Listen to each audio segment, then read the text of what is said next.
So, hello everyone. Welcome to our third episode of Diamond TV. So, this evening we have the beautiful Laura who's going to be talking to us all about her business. So, Laura, I'm just going to pass it over to you. Feel free to introduce yourself, tell us a little bit about your business and whatever you want, really. Fantastic. So I started my business coming up to nearly 3 years ago now. And like any business, it takes a while to take off. And it looks like this year for me really has given me the momentum that I've been looking for. So things have really, really picked up.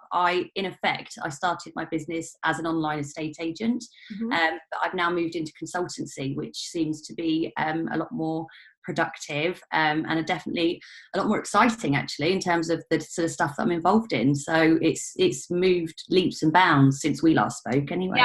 Yeah. When did we last speak? Like a couple of years ago now. Yeah, it was one of the Diamond and Deals events. Yeah. It was one of our first ones, I think. Maybe nearly 2 years ago. I can't believe how quickly that's gone. It's just blinked. We've literally come here already. But yeah, I'd literally started the business 6 months prior when I did that with you. So yeah, it's really, really changed since then. So yeah, in a positive way, in a good way. I mean, really busy, but that's what we want, right? Exactly. And what made you get into this all in the first place? I've got 15 years property experience. So for me, that's my industry. I love it. I'm passionate about it. I love helping people find their ideal home. I like being able to suit that person to that perfect property. And I've got 2 young children. So it got to a bit of a point in my career where doing that 50 to 70 hour a week in an office just wasn't conducive with having 2 young children. So I decided to be really brave and take that leap and start the business so that it was a lifestyle business for me and I could spend my time with the children, but also, as you know, work up in the evening once they're asleep, as we all do when we're running our own business. And not be restrained by those office hours. So that for me was primarily the reason why I started. And I saw a gap in the market that the estate agents were charging huge fees to sell houses and then introduced purple bricks to the market, which was that upfront cost. So I kind of charged the purple bricks prices, but only charged people on completion. So it was that sort of middle ground, and that's what got me going, got me traction, got my name out there in Milton Keynes, which was fantastic. And now I'm looking at do things all over the country now. So it worked, which is amazing. That's the main thing, right? As long as you're going in the right direction and it's working out how you want it to, then that's absolutely amazing. But I think as well, like what you said about not having those office hours, like that's such a big thing, isn't it? Massive. And a lot of people are really frightened of taking that leap and making that step. But and don't get me wrong, and like many others I'm sure, it was terrifying at first.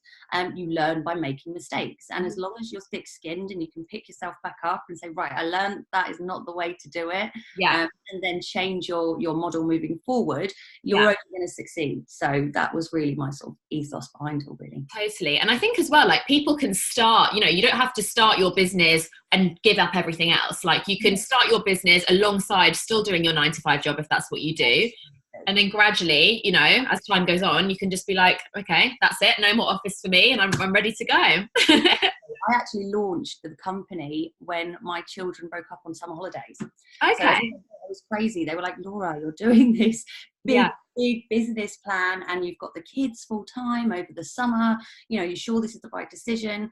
But for me, absolutely it was the right decision. Being able to spend that time with my children, when they were with my mum or with my husband, or it was just, that was my time to then focus on business. And if I want to stay up till silly hours in the morning emailing and chasing clients and doing that sort of extra work, then that's my choice. Exactly. And like when you know that's what you want to be doing, you do it no matter what. And I think you're always going to have people that are like, are you sure you're going to be doing this? Are you sure you should be doing that? And you're like, yes, I'm sure. I am positive. Thank you.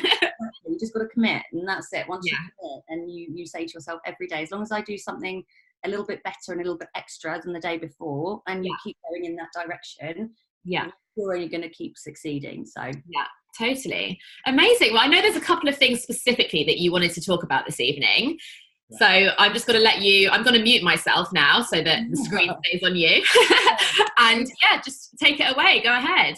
The most exciting thing that I'm really proud of is I'm going to be one of the exhibitors at the Luxury Property Showcase in Beijing this year.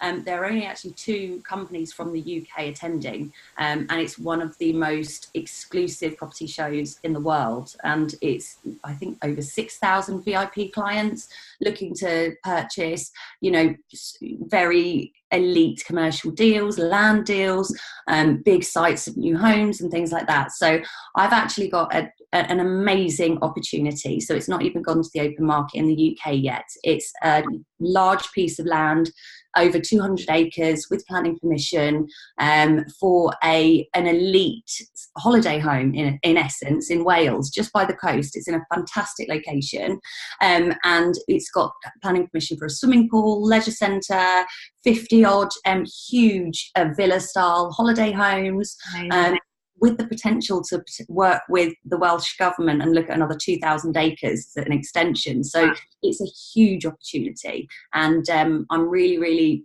proud that I've got myself into a position where my clients ask me to go out and represent him, go out to Beijing and see what sort of deals I can do. Well, you know me, I'm quite tenacious, so I'm not worried about that sort of thing. I just want to get out there and sort of get my teeth stuck in. Yeah. And that's one of them. And then the other project I'm working on at the moment is luxury holiday homes in the Cotswolds. Lovely. So a unique opportunity for someone who wants to buy a luxury holiday home as a second property. They get to choose their piece of land around a beautiful lake.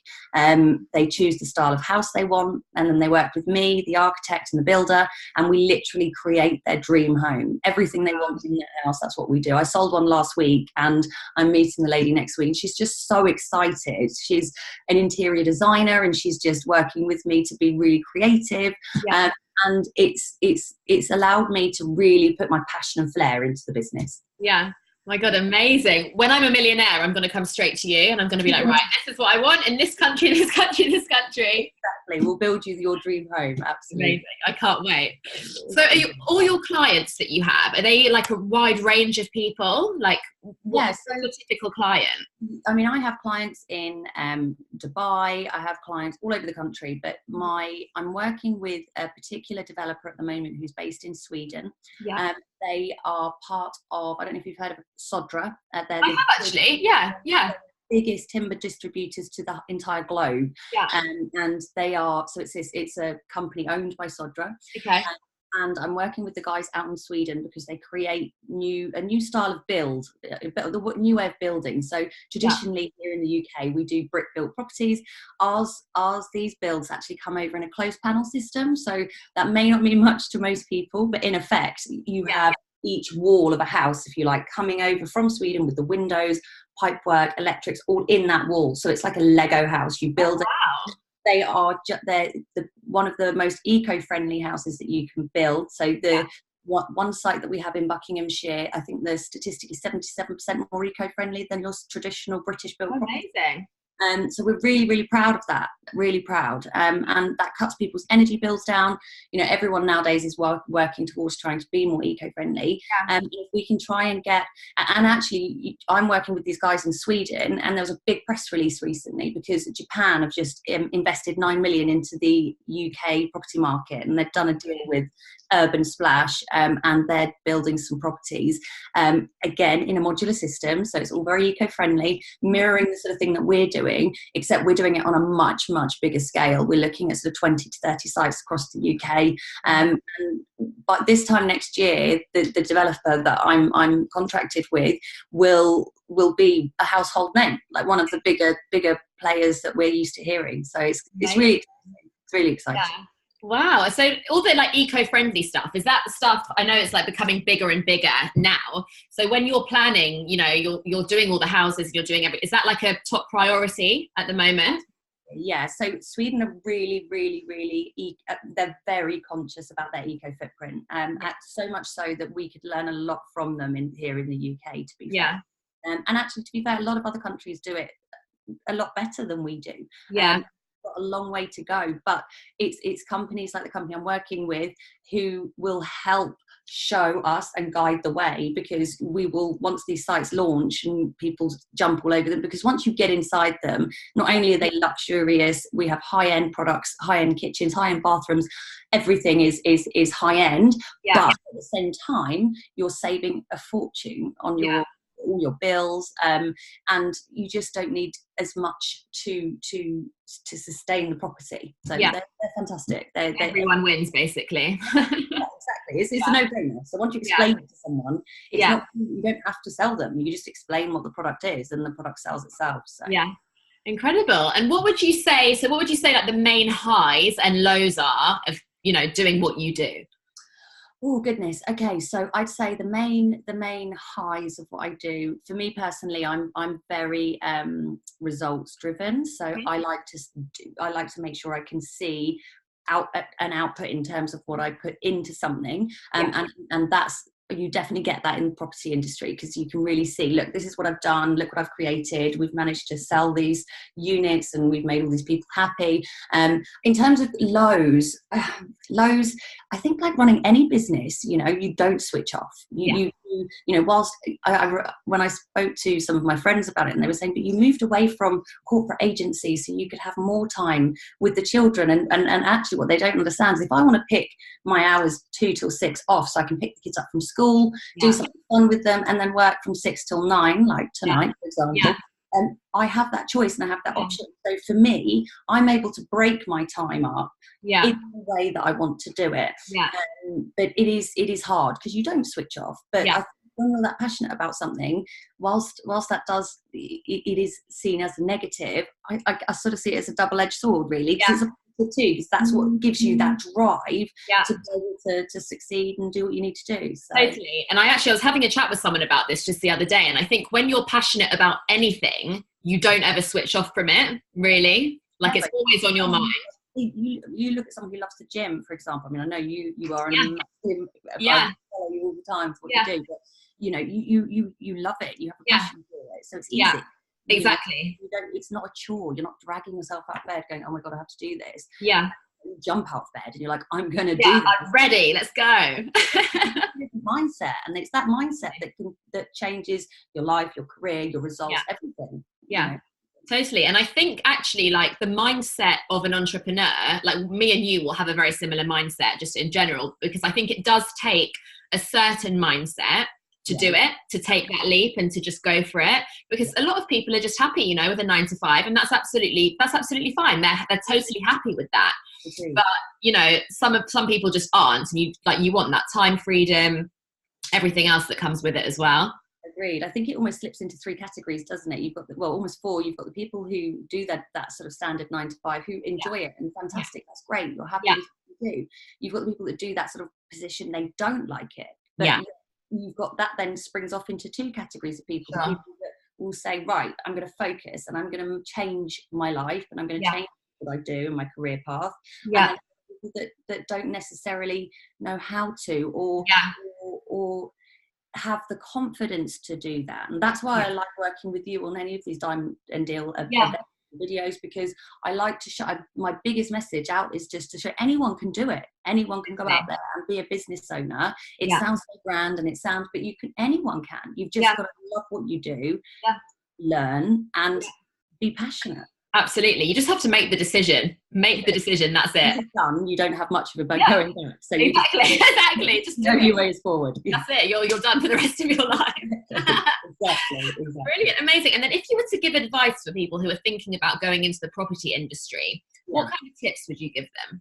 See, it's hard, because I think for me it would depend on what experience that person had in particular, because the property industry is so vast. You know, you've got experience with new homes, or you might have experience with lettings or sales. I would have a unique bit of advice for every different person. Then it all comes back to, if you want to do it, don't be scared about the competition. Don't be scared that there are 75 estate agents in your town. Find a niche, find where they're falling down, do market research, and think, where can I come in here, and how can I fit that last piece in the puzzle and say, well, actually, this is what customers want. And it can take some time, but you've got to just keep going with it, and do that market research, and then you'll find that area where you fit in. Absolutely. I always use the example of like a restaurant, and I always think, you know, when you hear people say, oh, I don't know if I should start my own business because there's already this and there's already that and whatever. And I'm like, okay, but think of how many restaurants there are or shops in the world that all offer basically the same thing, but they all have a slightly different offering.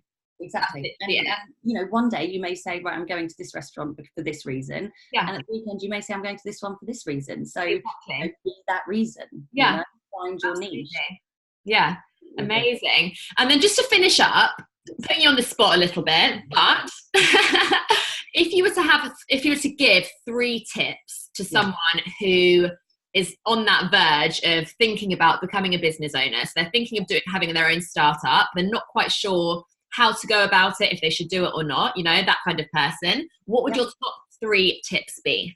Okay, so number 1 would be do it. Yeah. Absolutely. Just do it. Bite the bullet, take the plunge, jump off at the edge and just go for it. Yeah. 2 would be speak to someone who's done it. Speak to someone who's been there, done it, you know, learn from their mistakes, listen to their advice. Yeah. Don't necessarily do what someone tells you to do, but listen to that advice. Yeah. And 3, with any business, do your market research, because you're going to offer what everyone else offers. You'll struggle to fit in. And again, it comes back to finding your niche. So I'd say that was number 3. Amazing. Thank you so much. Is there anything else that you'd like to say before we go off? I just think, if anyone's watching this, have a look at my website, which is bespokeestates.co.uk. If you are in the industry and you have clients that you think might be interested in very high-end off-market deals, come and speak to me. Always looking to do a deal and negotiate. That's what I do. But yeah, absolutely check the website out. That'd be great. Perfect. And you're on some social media as well. They can find you on there. Yeah, Facebook and Instagram. So both are called Bespoke Estates. And find me very easily. And yeah, I'd love you to come on, like the page, come and follow me. It'd be awesome. Yeah. Amazing. Well, thank you so much, Laura. It's so lovely to speak to you. Yeah, I'm just going to stop recording.